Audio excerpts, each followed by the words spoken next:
Hello and welcome to eChinese Learning Pod, your go-to podcast for learning Chinese and exploring Chinese culture.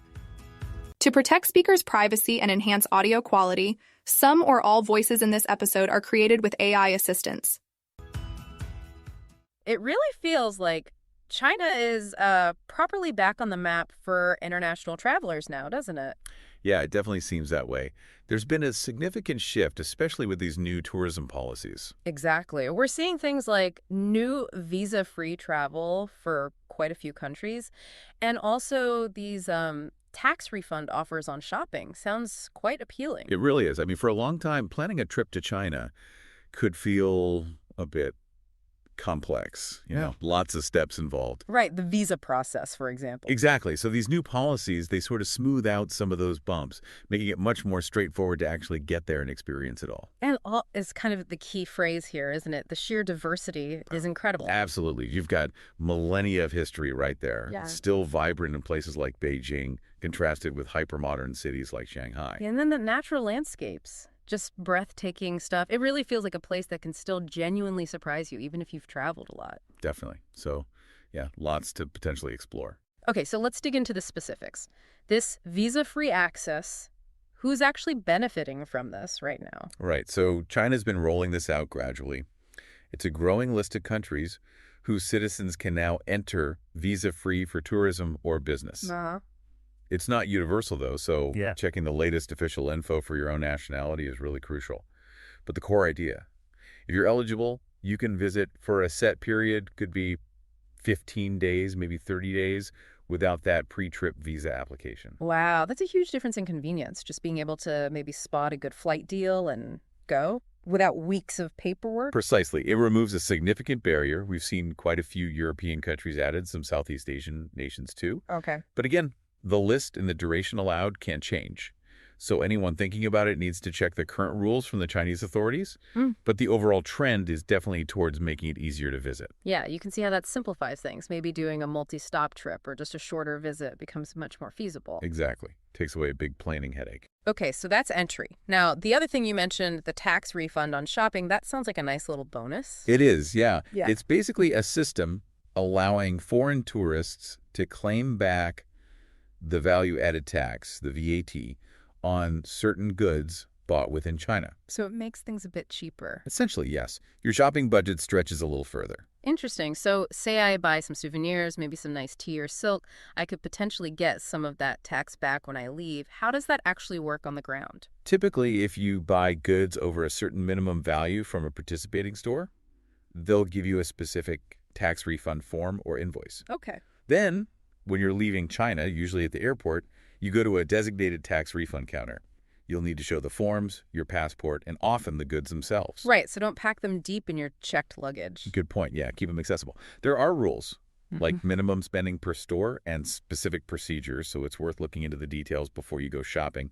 Stores involved usually have signs up. That's really practical advice. Look for the signs. So, easier to get in and potentially save some money shopping. That definitely boosts the appeal. Sure. Okay, so assuming we're convinced and we figured out the entry, where should we actually go? China is just so vast. Let's start with maybe the most iconic capital, Beijing. Right, Beijing. It's where you really feel the pulse of China's imperial history. You've got the Forbidden City, Tiananmen Square, the Temple of Heaven. These places are monumental. Absolutely iconic. And I always suggest people try to imagine the history. Picture the emperors in the Forbidden City, the huge events in Tiananmen Square. It adds another layer. Yeah, connects you to it more. And something quite unique. They've started offering night tours on certain parts of the Great Wall. Really? Night tours on the Great Wall? That sounds incredible. Doesn't it?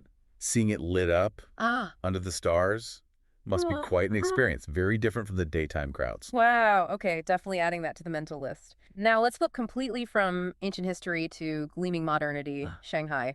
What's the draw there? Shanghai is just buzzing with energy. It's that amazing mix, the historic Bund waterfront with all the grand old buildings looking across the river at the Pudong skyline, the Oriental Pearl Tower, all those futuristic skyscrapers. It's quite a sight. The contrast is stark, isn't it? Totally. And then you can walk down Nanjing Road, which is this incredibly busy shopping street. and then escape into the piece of Yu Garden, a classical Chinese garden right in the city. It shows you the different faces of Shanghai. Plus, it just feels very international. And the food. I always hear Shanghai is a must for food lovers. Oh, definitely. Yeah. You absolutely have to try xiaolongbao. The soup dumplings. Yes. Those delicate dumplings filled with hot soup. They're a real Shanghai classic. But beyond that, the food scene is massive. Great local stuff and amazing international options, too. It's a global city. Okay, soup dumplings are officially a priority. Let's head inland a bit. Chengdu. People seem to really love Chengdu. What's its magic? Chengdu has this really relaxed, almost laid-back vibe compared to Beijing or Shanghai, but it's also famous for its incredibly vibrant culture. And, of course, the food. Sichuan food. Exactly. That famous spicy, numbing flavor profile. Trying a proper Sichuan hot pot there is almost a rite of passage. It's a whole social experience. Sounds intense but fun. And the main event for many visitors, the pandas. The Chengdu research base of giant panda breeding is world famous. Seeing the pandas, especially the younger ones, is just wonderful. And they do important conservation work. Pandas and hot pot. That's a pretty compelling combination. It really is. Okay, shifting to natural beauty. Galena, the pictures always look unreal. Is it really like that? Honestly, yes. The karst mountain landscape around Guilin and Yangshu, especially along the Li River, it's like stepping into a traditional Chinese ink painting. It's stunning. So the river cruise is the thing to do. Absolutely. The Li River cruise between Guilin and Yangshu gives you these incredible panoramic views. And then in Yangshu, maybe take a bamboo raft trip on one of the smaller rivers. It's quieter, more intimate, gets you right amongst those peaks. Just beautiful. Bamboo rafting. That sounds incredibly serene. Okay, one more coastal stop, perhaps. Xiamen. What's the vibe there? Yemen's got more of a relaxed, sort of subtropical coastal feel. It's known for being quite pleasant, good air quality. Nice. The highlight for many is Golangyu Island. It's just a short ferry ride, but it's completely car-free, beautiful old colonial architecture, lots of bougainvillea, and it's famous for its connection to music, especially pianos. A musical island. Yeah, you can wander the little lanes and hear music coming from houses or studios. It's quite unique. Back on the mainland, the Island Ring Road is lovely for cycling or just walking by the sea. It's a good place to unwind. Sounds like a great change of pace. Now, you also hinted at some hidden gems for people wanting to get a bit off the main tourist circuit. Oh, there's so many. China is enormous. But, for example, Qinghai Lake is this huge, incredibly blue salt lake up on the Tibetan Plateau. Really dramatic scenery, grasslands, nomads. Wow. Or Huangshan, the Yellow Mountain. It's famous for its granite peaks poking through seas of clouds, those ancient twisted pine trees. It's inspired artists for centuries, a UNESCO site. It sounds incredible. And maybe somewhere like Changbai Mountain, up on the border with North Korea. It has this stunning crater lake, Heaven Lake, inside a volcanic cone. Different landscape, again, more alpine. These places offer really unique experiences away from the bigger crowds. Okay, my travel list is getting seriously long now. So let's circle back quickly to the new policies. How can travelers really leverage these changes? Well, the visa-free aspect just opens up so much flexibility. Spontaneous trips become possible. You see a good deal, you have a week off. You can just go for some nationalities. Right, less pre-planning needed. Exactly. Or maybe add a short China leg onto a trip elsewhere in Asia. It's also great for business travelers who might want to add a few days of leisure onto their trip easily. That makes sense. And maximizing the shopping tax refund. Just being aware of it is the first step. Look for the signs in participating stores, understand the minimum spend if there is one, and definitely keep those refund forms safe and organized. Yeah. And remember to have the goods handy at the airport. If you were planning on buying some specific, maybe higher value souvenirs or gifts anyway, that refund could be quite significant. Money you could then spend on, another nice meal or an experience. It all adds up to make it seem, well, easier and maybe a bit more affordable than before. I think that's fair to say. So tying it all together, why would you say that now is a particularly good moment to think about that China trip? It really feels like a confluence of factors.